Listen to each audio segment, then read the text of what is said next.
Brian, there's an emergency. What happened? Mom fell from the stairs. What? But how? I don't know. I have called a 911. Please hurry. Yeah, I'm on my way. Please don't panic. She'll be all right. Calm down. I immediately left the office and went straight to the hospital. While driving, I was having all kinds of intrusive thoughts about her health. It's been just 6 months since Dad left us, and now Mom? No, this can't happen. It took me an hour to search the hospital. I ran towards the operating room and saw Sharon waiting there. The operation took another hour while we waited for the positive news. But the news never came, as the doctors declared her dead. It felt like my whole world shattered in seconds. I could not process what to do. Sharon took the responsibility and did all the paperwork and other necessary work while taking care of me. A month later.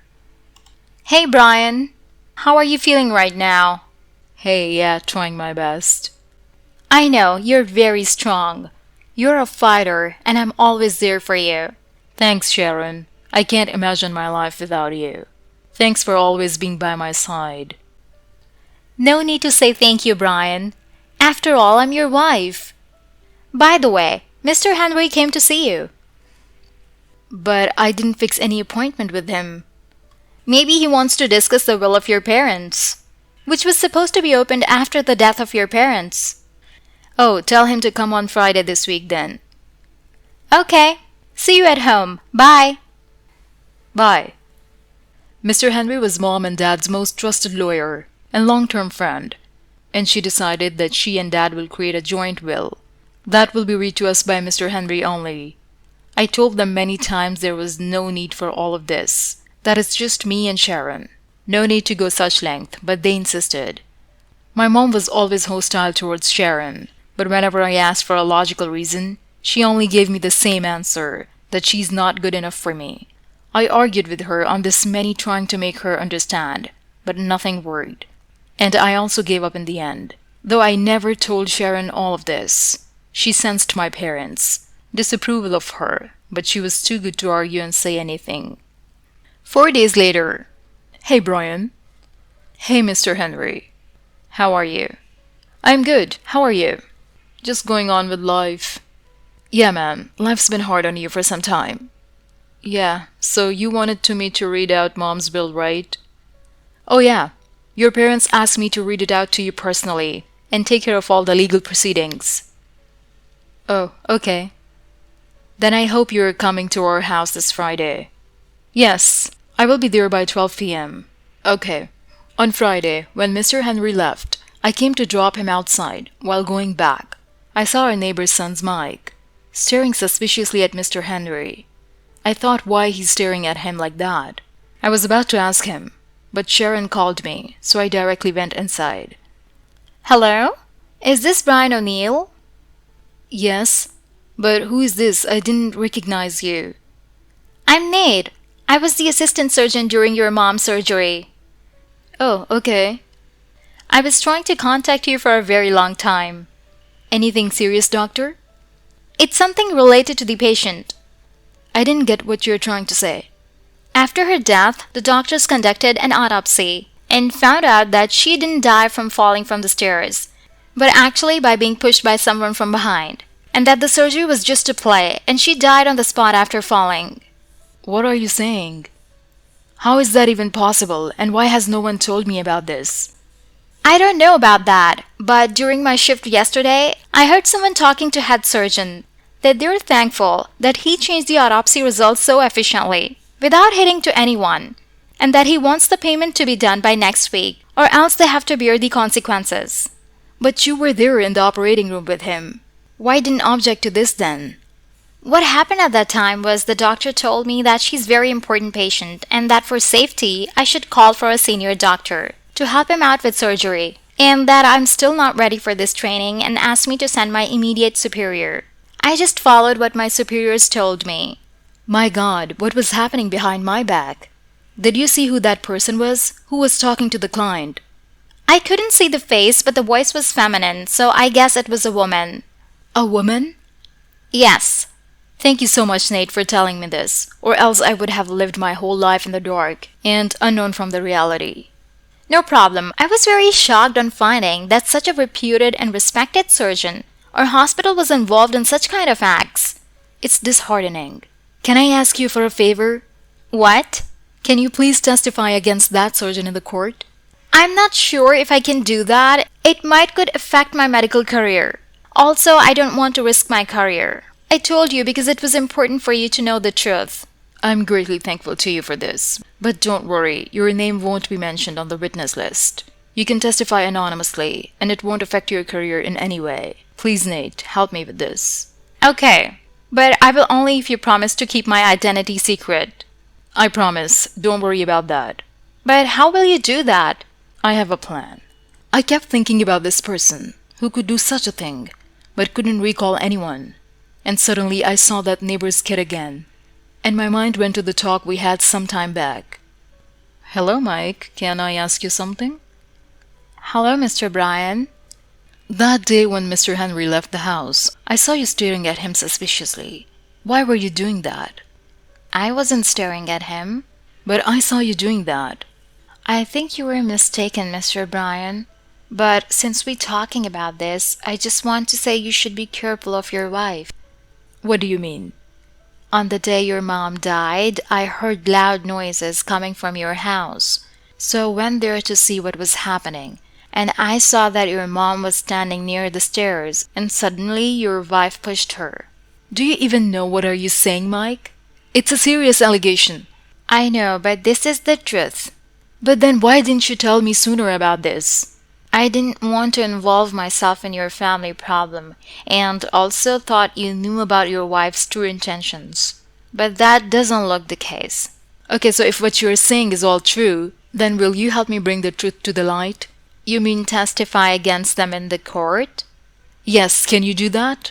Yeah, but I don't want my name to be dragged into any kind of mess. Don't worry about that. You can trust me. I thought you loved me. What are you saying, Brian? What happened? Are you all right? I got fooled by you for so long, thinking you cared for me, but I was wrong. I do care for you, but why are you talking so weirdly today? Oh, shut up. Don't play dumb. I know all your deeds. Just accept it. That's outright mean and offensive, Brian. What has happened to you? You never spoke to me like that. How much did you pay to the doctor, huh? Which doctor? The one who performed fake surgery on Mom. Remember? Or do I have to tell you more? That's some pure nonsense fact to you. Why would I do such a thing? I would have believed you if only a person told me. But no, there is an eyewitness who saw all your deeds. Oh, really? Who is that person? Do you think I would endanger that person's life by telling you the name? You can tell only when you have such kind of person. You have lost your mind after her death, I think. I got a peace of mind back. And you know what? I regret not listening to my parents and marrying a murderer like you. They were right all along. Why are you not the right fit for me? But I choose to become an idiot. Oh, really? Now you acting like your narcissist mom who never respected me and always saw me as a gold digger? Isn't she right about that? Aw, Brian, you still are a complete fool who trusts people so easily and blindly that you can't even differentiate what's right and what's wrong. Oh, my stupid little detective, the closest friend and the most trusted lawyer of your parents is the mastermind behind their death. Behind their death? What do you mean? So you know nothing, huh? Why your perfectly healthy father died of a heart attack? Don't beat around the bush and just tell me what you mean. That not just your mother, but even your father was killed. And the person behind all this was Henry. No, this can't happen. He can't do such a thing. He was my parents' most trusted friend and lawyer, who worked for them for years. There's no certain or possible reason for him to do such a thing. Oh, really? Then you don't even know about the true nature of your parents? Don't you dare say anything about my parents. You're not worthy of even saying their names. Stop it, please. You live in your world, not knowing anything about the people around you. If you're so keen on finding the truth, why don't you ask him and confirm by yourself? I texted Henry to ask him, as couldn't control my rage. Henry, are you hiding something from me? No, Brian. What kind of weird question is that? Why would I hide something from you? Shut up, you murderer. I know you killed my dad and also planned my mom's death. Why did you do such a thing, Henry? Why? They both loved and trusted you so much. I'm still confused about what has happened to you. Suddenly that you are behaving like this. And what murderer? Are you out of your mind? Oh, please. There is plenty of evidence which proves that somebody conspired in their death. And Sharon, wasn't she the accomplice all along? So you really want to know, huh? Your dad and my father started a joint business of textiles and worked hard on growing that business. But when their business reached its peak, your dad duped my father into signing some weird documents which stated that he's giving up his share to charity and removed him from being the majority shareholder in the company. My dad was not that kind of person. You are mistaken. It's you who's delusional, Brian. Seeing my father crying at night, not knowing how to comfort him, and what can I do to ease his pain? Even after what your dad did to my father never instigated me against you and your family. But I had decided I will avenge my father, and whoever did this to him will have to pay the price. My dad gave in his blood, sweat, and tears into making the company. And this is how he repaid his diligence? So I plan to take my revenge by manipulating their will.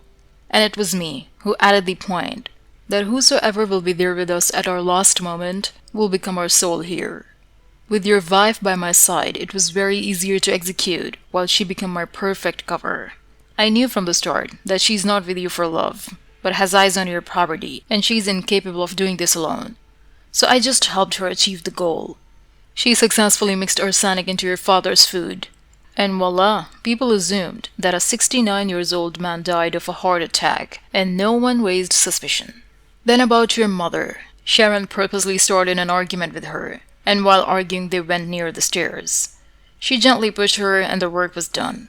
You were so in love with her that couldn't see her crystal clear intentions. And I knew. You would never doubt me, as our interaction was limited to legal advice only. I was standing there seeing their detailed plan of how I was getting fooled by two closest people after my parents, whom I loved and trusted the most, and they betrayed me for so long, but not anymore. I secretly recorded all of their confession, and already called the cops to nab them. I spoke to that child and Nate to convince them to be there in the court and testify against them, and I'm very thankful to them that they agreed to it. The doctor who performed that fake surgery for medical malpractice, and his license was confiscated. Sharon cried and pleaded in front of me to give her a second chance, and not to divorce her. But I've had enough of her, and now even her sheer sign disgusts me.